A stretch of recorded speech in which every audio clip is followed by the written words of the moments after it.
4 ফিটে অ্যাকুয়ারিয়ামটাকে জায়গা পরিবর্তন করেছি আর অ্যাকুয়ারিয়াম গ্লাসের পানিতে একটা সহজে রিমুভ করতে হবে। সাথে সম্পূর্ণ অ্যাকুয়ারিয়ামটাকে ভালো মতো পরিষ্কার করতে হবে কারণ এখানে প্রচুর অপরিষ্কার হয়ে গেছে। আর দোকান থেকে ব্ল্যাক স্টিকার কিনতে হবে যেটা আমার অ্যাকুয়ারিয়াম পিছে লাগানো যায়।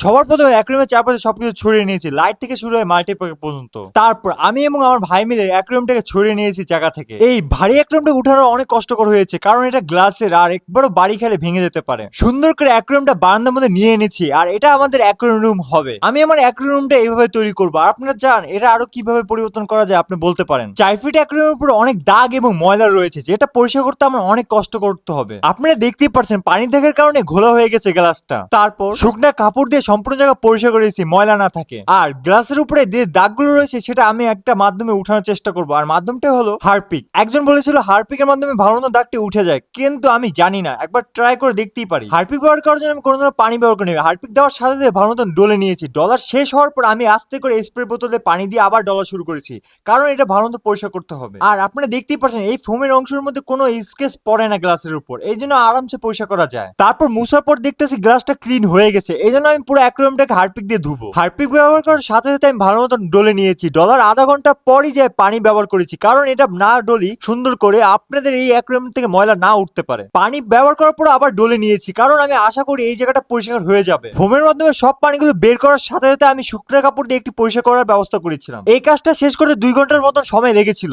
আপনারা দেখতে পাচ্ছেন গ্লাসটা অনেক চকচক করছে কিন্তু এখন পর্যন্ত শেষ হয়নি। আর অ্যাকুয়ারিয়ামটা ভালো মতো শুকায়নি কিন্তু আশা করি একটা দাগও থাকবে না। তারপর ইটগুলো এক এক করে মেপে মেপে জায়গার মতন জায়গায় রেখে দিয়েছি কারণ এটার উপর তক্তা বসিয়ে তারপর অ্যাকুয়ারিয়ামটা বসাতে হবে। আর অ্যাকুয়ারিয়াম তলে তো ফোমও ব্যবহার করতে হবে। ফোমটা আমি সুন্দর করে কেটে নিয়েছিলাম কিন্তু ফোমটা ছোট হওয়ার কারণে আমি বাড়তি ফোমগুলোকে কেটে কেটে জয়েন করতে হবে। তারপর ফোমগুলো জয়েন করার জন্য আমি টেপ ব্যবহার করেছিলাম, টেপটাতে সুন্দর করে পেঁচিয়ে নিয়েছি। আপনাদের আমার ভিডিও ভালো লাগে তাহলে আপনারা লাইক, সাবস্ক্রাইব এবং কমেন্ট করতে পারেন। আর সাবস্ক্রাইব করে না থাকেন তাহলে এখনই করেন। আর আমি নেক্সট ভিডিও আরো তাড়াতাড়ি আনার চেষ্টা করব। তারপর সরাসরি আমি দোকানে চলে গেছিলাম কিন্তু দোকানে স্টিকার না পাওয়ার কারণে আমাকে রেক্সিন কিনতে হয়েছে ব্ল্যাক কালারের। তারপর দোকানদার আমাকে 4 ফিট বাই 1.5 ফিট সাইজের কেটে দিয়েছিল, এটার দাম পড়েছে 120 টাকা। সুন্দর করে রেক্সিংটা পেঁচিয়ে আমি সরাসরি বাসায় চলে এসেছি। অ্যাকুয়ারিয়ামের পিছের অংশে ব্ল্যাক রেক্সিং লাগানোর জন্য টেপ ব্যবহার করেছি। এই টেপটা আপনার বাসার মধ্যে পেয়ে যাবেন বা 50 টাকার মধ্যে কিনতেও পারেন। তারপর রেক্সিংটা রাখার সাথে সাথে আমি সুন্দর করে টেপটা লাগিয়ে নিয়েছি আর লাগানোর সাথে সাথে আমি ভালো মতন ডলে নিয়েছি, না ডললে অবশ্যই ছুটে যেতে পারে। আপনারা দেখতেই পাচ্ছেন কত সুন্দর করে লাগানো হয়েছে। তারপর তক্তার উপরে ফোমটা রাখার সাথে সাথে আমি এবং আমার ভাই মিলে অ্যাকুয়ারিয়ামটাকে সুন্দর করে রেখে নিয়েছি। সাথে আপনারা দেখতেই পাচ্ছেন পানির দাগটা এখন মতো রিমুভ হয়নি আর